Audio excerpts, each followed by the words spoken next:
Oke, Jak Brother, bersama saya Karin di sini. Tentunya saya hadir kembali untuk menginformasikan terkait dengan informasi seputar COVID-19. Dan tentunya di kesempatan kali ini sungguh luar biasa kesempatan yang saya dapatkan karena saya bisa bertemu langsung dan berbicara, ngobrol bareng-bareng seputar pencegahan dan tentunya seputar pendidikan di era pandemi saat ini. Bersama saya sudah ada Pak Ismail Fahmi selaku Kepala Disdikbud Kota Tegal yang sudah menyempatkan waktunya untuk hadir di sini. Selamat pagi Pak Ismail Fahmi, bagaimana kabarnya untuk hari ini? Alhamdulillah baik, selamat pagi Mbak Karin. Ya, selamat pagi kembali Pak Ismail. Terima kasih untuk waktu yang sudah diluangkan Bapak untuk mau ngobrol sama saya di sini. Pastinya kita semua akan menyapa Jakwi Radar Bapak yang sudah akan menyaksikan tayangan yang nanti akan kita munculkan tentunya. Dan tentunya Jakwi Radar di era pandemi saat ini memang COVID-19 memperkenalkan kita dengan istilah work from home atau bekerja dari rumah, kemudian juga ada school from home atau sekolah dari rumah. Di mana memang situasi saat ini di mana kita harus menjaga protokol kesehatan, salah satunya adalah social distancing ya Pak ya? Ya, betul. Nah, tentunya kita juga harus jaga jarak satu sama lain. Tak lepas dari itu, pendidikan pun juga harus menerapkan pendidikan jarak jauh atau mungkin bisa dibilang sekarang sudah semua eranya serba online ya Pak ya? Iya. Oke, pertanyaannya yang mau saya sampaikan untuk Pak Ismail Fahmi di kesempatan kali ini adalah dalam situasi pandemi saat ini, Pak Ismail, sistem pembelajaran apa sih yang sekiranya efektif dilakukan untuk sekolah di Kota Tegal dan sampai kapan sekiranya hal itu dapat diterapkan oleh pendidikan di Kota Tegal saat ini khususnya? Silakan Pak. Terima kasih Mbak Karin. Kalau melihat di era pandemi seperti sekarang ini memang pembelajaran yang dilaksanakan adalah yang paling baik dan aman untuk siswa. Yep. Ini adalah pembelajaran jarak jauh atau PJJ. PJJ ini memang sejak awal adanya pandemi disampaikan oleh gugus tugas tingkat nasional. Maka sejak itu pula Kementerian Pendidikan dan Kebudayaan Nasional Republik Indonesia menyampaikan melalui surat edarannya bahwa semua kegiatan pembelajaran dilaksanakan melalui pembelajaran jarak jauh, termasuk juga di Kota Tegal. Jadi Kota Tegal pada masa pandemi COVID-19 ini juga melaksanakan PJJ, mulai jenjang SD, SMP, semuanya melaksanakan PJJ. Dan ini bisa dievaluasi manakala kondisi COVID ini membaik. Ada kita kenal yang disebut zona hijau, zona merah, zona kuning, orange, dan sebagainya. Disampaikan melalui surat keputusan bersama 4 menteri ini bahwa daerah yang berada di zona hijau dan kuning ini boleh melaksanakan kegiatan pembelajaran melalui tatap muka atau PTM, pembelajaran tatap muka. Tentunya setelah melalui berbagai persyaratan yang harus dilalui terlebih dahulu oleh satuan-satuan pendidikan atau sekolah. Kalau itu sudah dilaksanakan, sudah memenuhi syarat semua, baru tim gugus tugas COVID-19 kabupaten kota yang bersangkutan boleh mengizinkan satuan pendidikan tersebut untuk melakukan kegiatan pembelajaran tatap muka.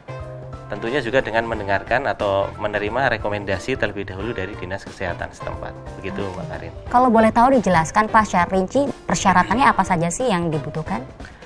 Di SKP 4 Menteri dan perubahannya itu sudah ada tertuang di sana. Jadi satuan pendidikan ini terlebih dahulu harus mengisi daftar periksa di Dapodik, data pokok pendidikan. Daftar periksa ini di dalamnya adalah kelengkapan sarana prasarana yang terkait dengan protokol kesehatan.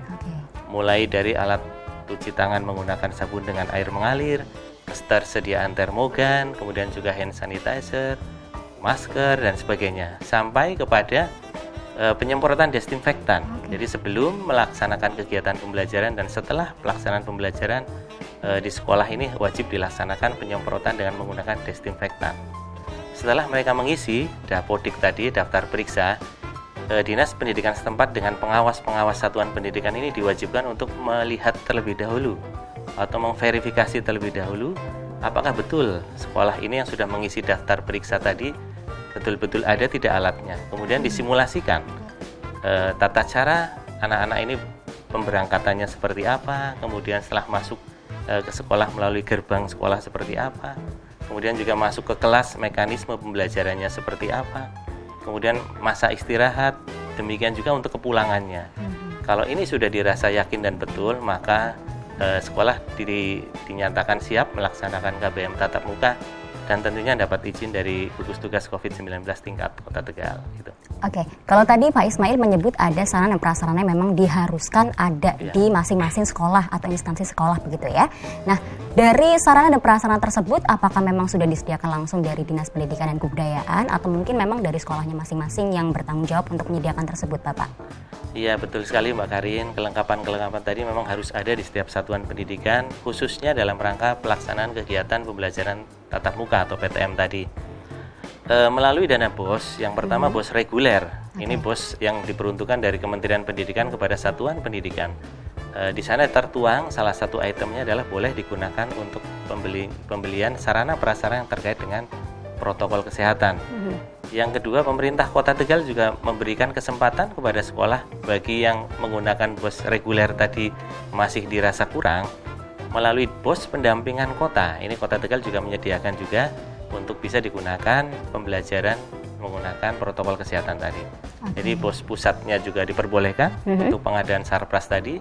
BOS pendampingan kota juga boleh dilaksanakan dengan pembelian sarpras protokol kesehatan tadi. Ya. Oke, sejauh ini apakah Bapak masih menemukan instansi sekolah yang belum menerapkan protokol kesehatan tersebut, Bapak, baik dari segi sarana dan prasarana lainnya?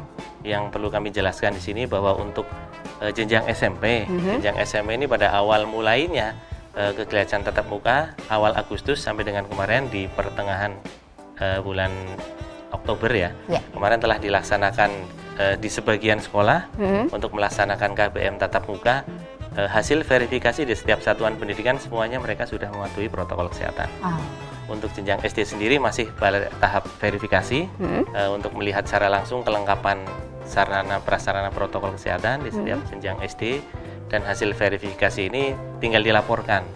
Kondisi sekarang memang Kota Tegal melihat perkembangan yang situasi kondisi COVID-19 yang agak mengkhawatirkan, sehingga kita laksanakan kembali semuanya kembali belajar dari rumah atau PJJ tadi. Ya. Oke, nah memang kan sekarang sudah diterapkan untuk pembelajaran jarak jauh ya Pak ya, atau mungkin bisa disebut dengan secara online begitu saat ini. Nah sebelumnya atau mungkin sampai saat ini, kalau misalkan di lapangan ditemui ada guru atau mungkin siswa, mahasiswa yang memang terindikasi positif COVID-19, sekiranya apa sih yang dilakukan dari Disdikbud sendiri Pak? Iya, betul sekali Mbak Karin.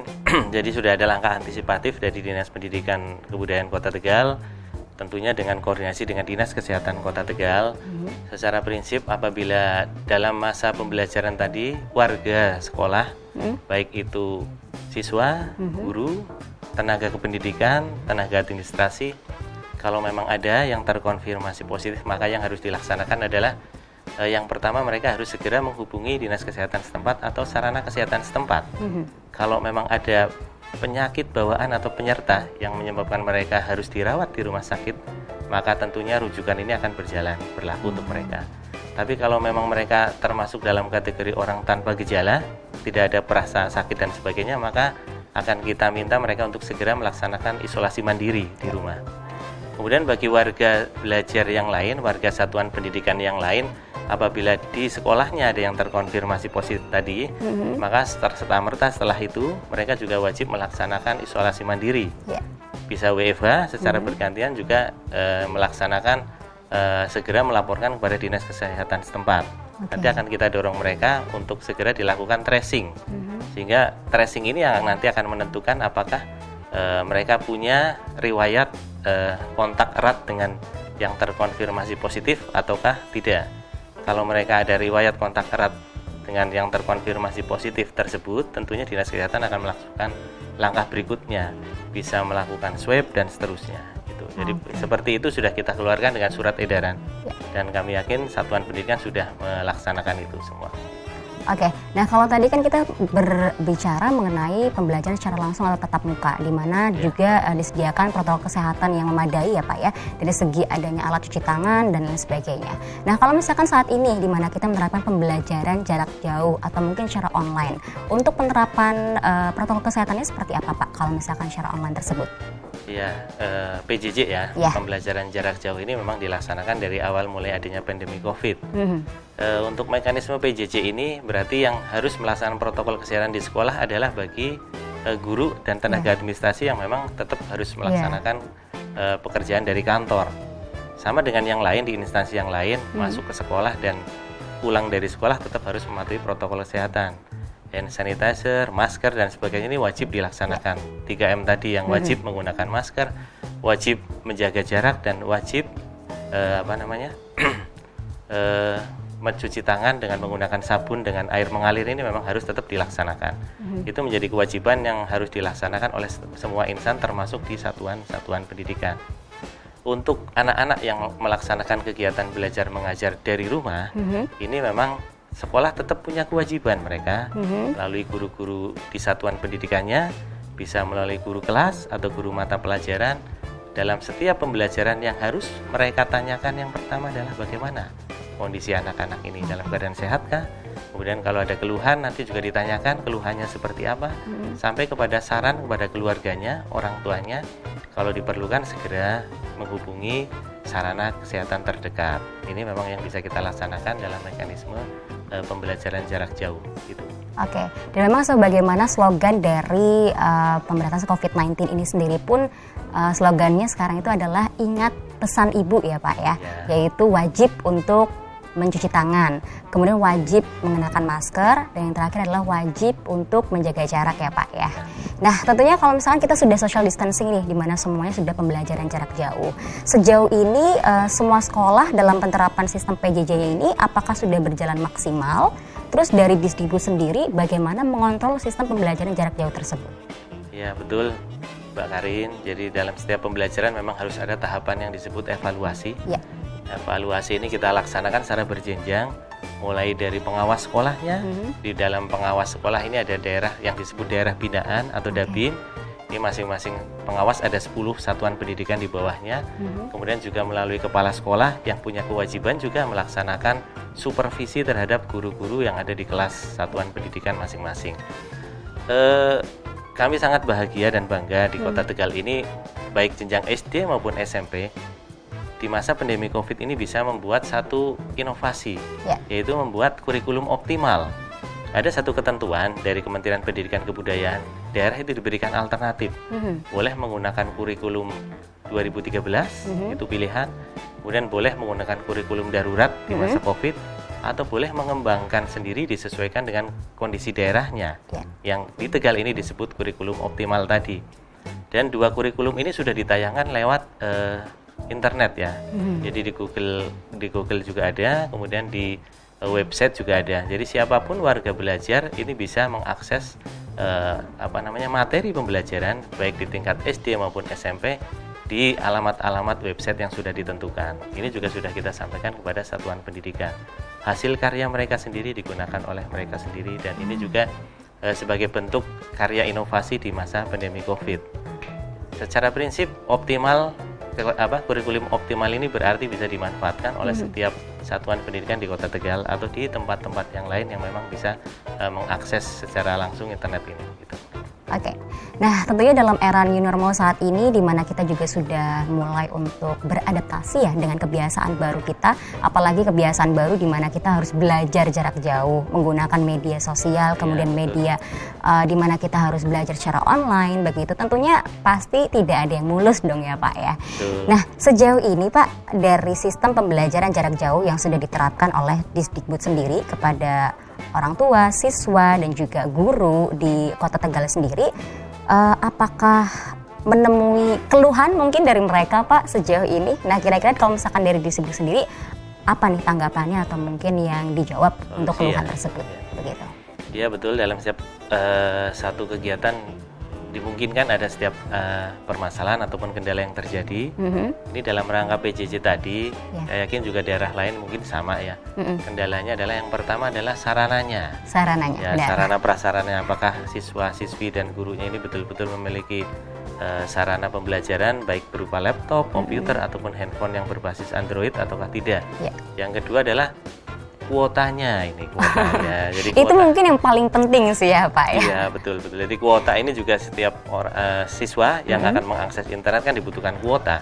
Nah ini yang kemudian di Tegal ini selain juga ada fasilitas pemberian kuota gratis dari Kementerian Pendidikan Kebudayaan. Jadi setiap siswa yang mendaftarkan nomornya di Dapodik, data pokok pendidikan ini, mereka akan dapat penyaluran sekitar 35 giga untuk setiap bulannya kepada masing-masing peserta didik. Kota Tegal tidak hanya mengandalkan itu. Jadi di Kota Tegal ini Dinas Pendidikan Kebudayaan didampingi langsung oleh beliau Bapak Wakil Wali Kota Tegal yang punya inovasi. Beliau menggunakan sistem yang kita sebut Lokaluf. Lokaluf ini sudah ada pilot projectnya di 2 tempat, yaitu di Rusunawa Kraton dan di RW 7 di Balai RW Kelurahan Kraton di Jalan Rambutan. 2 tempat ini yang kita jadikan pilot project pelaksanakan Lokaluf, sehingga di sana bagi siswa-siswi, putra-putri anak didik kita yang kesulitan 2 hal tadi, baik sarana pembelajaran maupun kuota internet, di sana akan diberikan fasilitas itu. Internetnya sudah tersedia, juga kita siapkan di 2 tempat itu masing-masing 2 laptop yang bisa digunakan oleh siswa yang tidak punya sarana tadi. Bagi yang punya berarti mereka tetap membawa sarananya sendiri, silahkan tinggal akses internet.